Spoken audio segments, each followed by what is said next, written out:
इस्लामाबाद में इंतजामिया और दुकानदारों की खींचातानी में अवाम रुल चुके हैं। शहर में चीनी का बहरान शिद्दत इख्तियार कर गया। इंतजामिया 172 रुपये फ़ी किलो फ़रोग पर दबाव बढ़ा रही है, लेकिन दुकानदार 180 रुपये से कम फ़रोग पर तैयार नहीं। तफसीलात क्या हैं, आलीजा से जानते। जी आलीजा।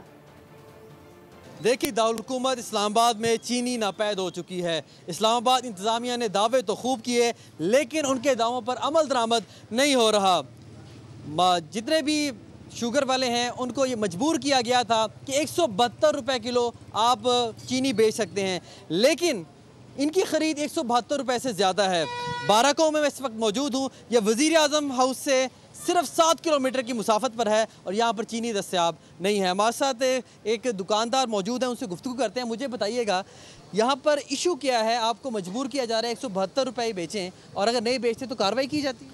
जी बिस्मिल्लाहिर्रहमानिर्रहीम। देखिए, चीनी जैसे कि हम परचेज़ हमारी 180 प्लस है और हमें मजबूर किया जा रहा है कि 172 प्लस आप 172 आप सेल करें। इससे ऊपर अगर हम सेल करते हैं तो हमें फ़ाइन किए जा रहे हैं। ऑलरेडी हम 5000 फ़ाइन पे कर चुके हैं। इतना गुंजान आबाद इलाका है, लेकिन चीनी जैसी रनिंग आइटम यहाँ पर दस्तयाब नहीं है। उसके मुतबादिल जब शहरियों ने शक्कर या गुड़ इस्तेमाल करना शुरू किया तो वो भी नापैद होता जा रहा है। अब उसकी कीमतें भी आसमान से बातें कर रही हैं। तो इस्लामाबाद इंतज़ामिया चीनी की फराहमी यकीनी बनाने में नाकाम हो चुकी है। बहुत शुक्रिया। सब्सक्राइब करें और बेल दबाएं ताकि कोई खबर रह न जाए।